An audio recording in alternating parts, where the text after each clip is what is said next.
Hey, good afternoon. My name is Jaquan. Welcome to Reddit Recap. We have an interesting AITA story for you today. It involves family conflict, inheritance drama, um, some more moral dilemmas, of course. You know what I mean? So this one's sure to keep you on the edge of your seat. So let's dive in, figure out, you know, if they're the, you know. So our story comes from a user today we'll call Mark for keep him anonymous.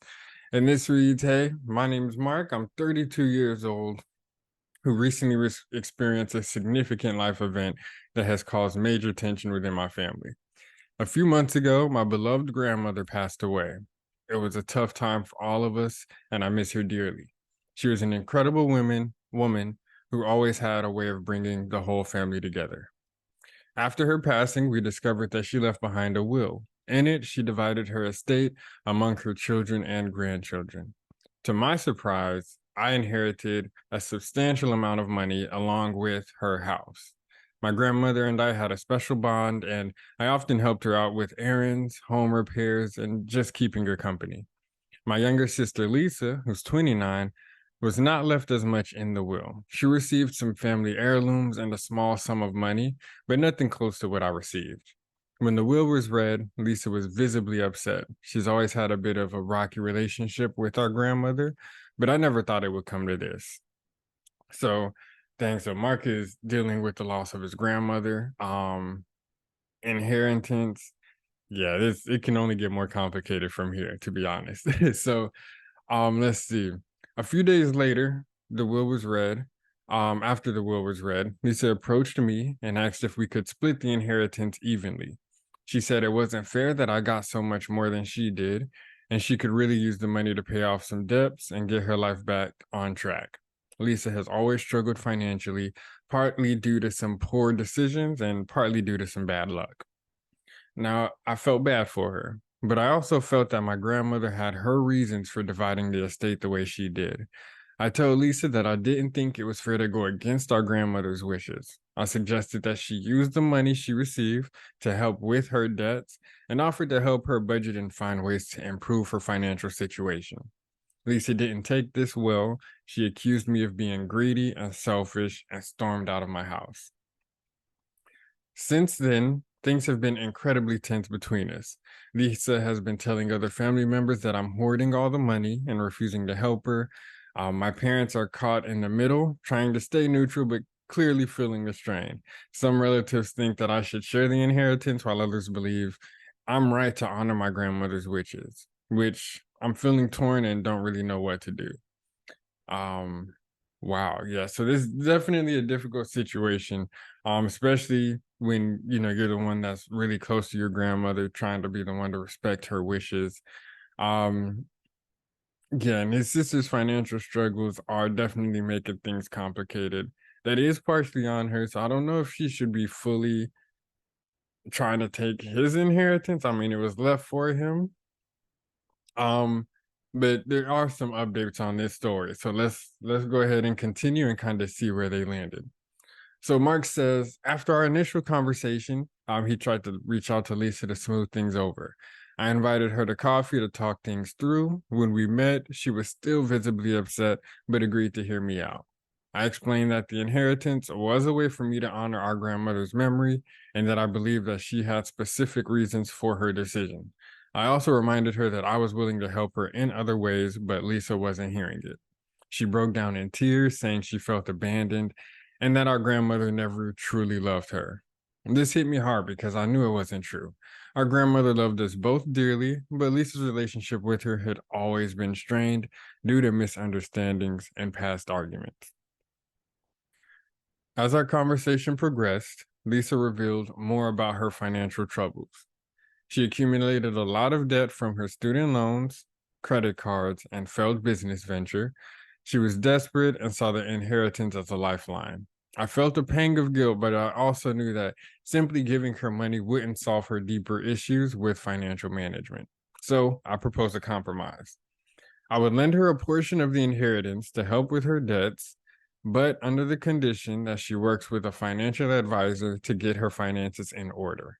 Lisa reluctantly agreed. We started working on a plan.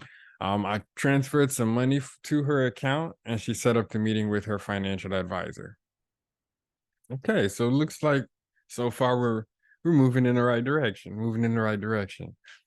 Let's see. So for a while, it seemed like things were getting better. Lisa was making progress with her debts, and our relationship, sorry, started to heal. However, things took another turn when Lisa missed several appointments with the advisor and began spending money recklessly again.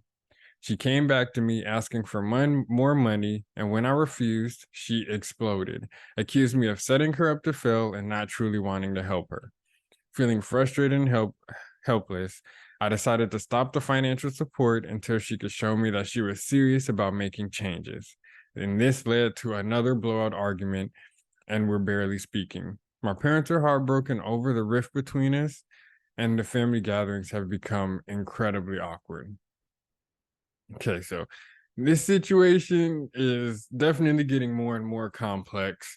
Um, Mark definitely tried to find middle ground, that's for sure.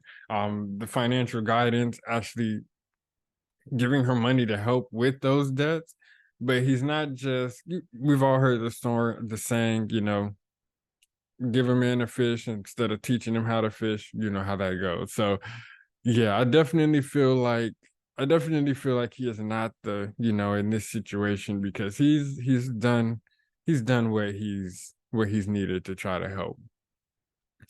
Now of course, as I'm trying to be impartial, I do want to try and look at Lisa's perspective. Um, you know, Getting less from a grandparent than your sibling, I understand she might feel a little hurt. I understand she might feel a little less love. Not saying that, monetary value equates with love, not at all. But I can understand that feeling from her point of view.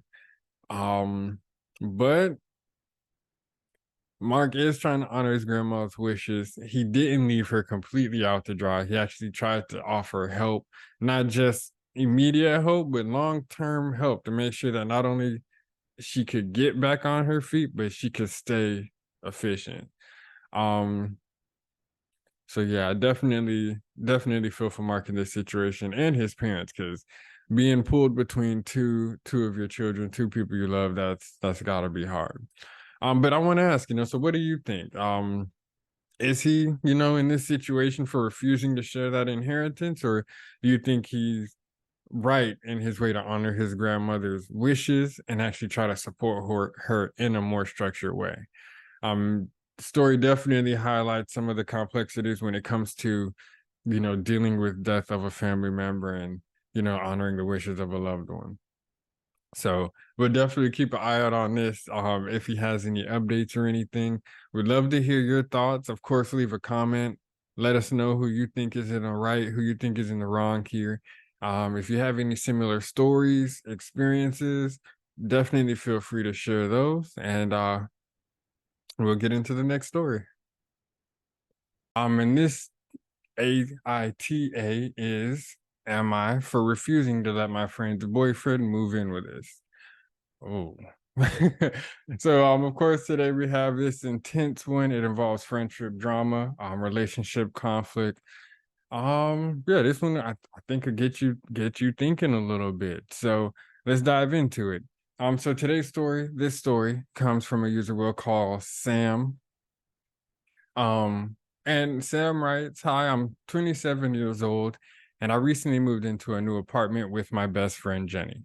Jenny and I have been best friends since college, and we've always talked about living together. Finally, we found a great place, and everything seemed perfect. However, a month after moving in, Jenny's boyfriend Mike lost his job. He's been living in a different city, but due to his financial situation, he decided to move to our city to be closer to Jenny and look for work. Jenny asked me if Mike could move in with us temporarily until he found a new job and could get his own place. Now, I've met Mike a few times and he seems like a nice guy, but I was hesitant. The apartment is just the right size for two people, and adding a third person, especially someone I don't know very well, kind of felt like it would disrupt our living situation. I also value my personal space and privacy a lot, so I told Jenny I would need some time to think about it. So yeah, right off the bat, Sam's faced with a tough decision. Definitely understand needing my privacy. So let's see where this goes.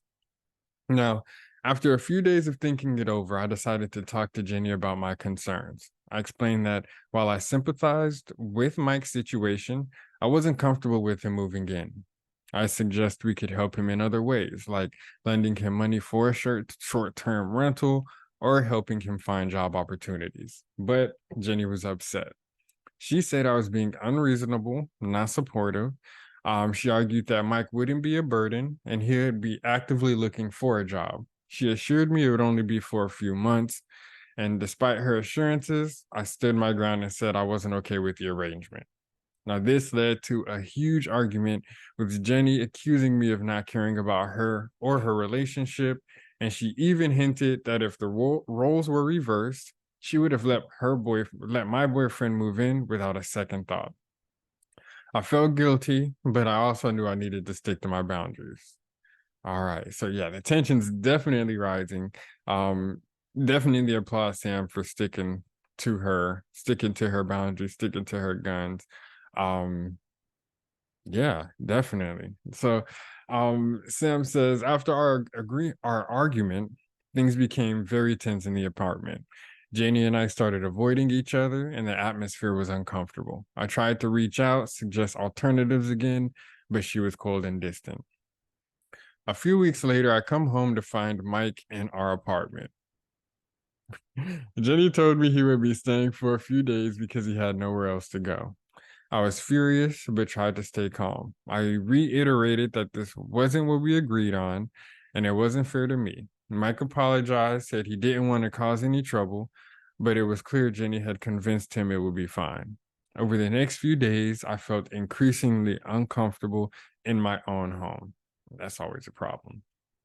Mike was respectful, but having him around all the time was a constant reminder of the broken agreement. I started spending more time out of the apartment to avoid the situation in total.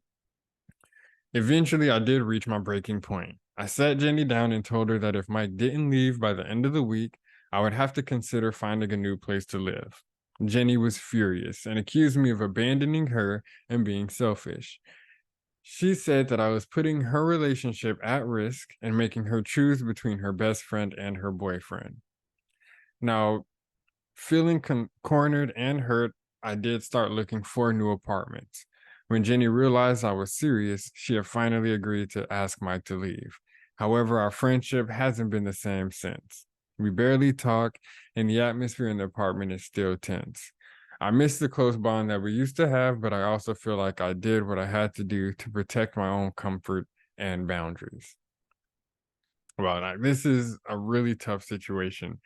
Um, Sam, Sam definitely had to enforce her boundaries. It did cost her the closeness of her friendship with Jenny. Um, but like always, let's break down some perspectives here. So, with Jenny's perspective, definitely understand she's in a difficult position. If my significant other didn't have a place to live, I 100% would be gunning for them to try to stay with me. Completely understand that. She probably does feel like Sam's refusal is a lack of support of her relationship. Um, and she might be kind of taken aback that she's kind of hesitant to try to help somebody that is in crisis, especially, as a best friend, you kind of feel like if someone's special to you, in a way, they should be special to your best friend as well. So I can understand that. Now, from Sam's perspective, living with a bunch of people in college, of course, we're not 100% about that living arrangement prior, but she was excited about moving out, having their own place, and she values her personal space, valued her living arrangement. That was agreed upon. So I do feel like it is important to be able to maintain those boundaries because once you add that third person into a household, that it really depends on the dynamic. You know what I mean? She did try to find alternative ways to help Mike though. So I do feel like she showed that she does care about her friend's relationship. She just really wanted to kind of protect her own privacy. So that's definitely a tough situation. And then of course there's also Mike's perspective. You know, he's caught in the middle of this. Um, of course he needs some place to stay, but we're gonna just assume that he doesn't wanna break up their friendship. He's just in a tough situation and was trying to, find a way out of it. So it's gotta be tough, especially if just kind of existing in a space is causing tension. So yeah. But yeah, it's definitely a tough situation, 100%. What do you think? Was Sam in the wrong for refusing to let her friend's boyfriend move in? Or, was Jenny being unreasonable by not respecting that initial living agreement and, respecting Sam's boundaries? The story definitely highlights complexities of those different living arrangements, different personalities, friendship dynamics. So it's definitely a lot that could go into this situation. But we'd love to hear your thoughts on this. Leave a comment below. Let me know who you think's in the right, who you think's in the wrong. And of course, if you have any similar stories or experiences, share those too. Don't forget to like, subscribe, and we'll see you next time.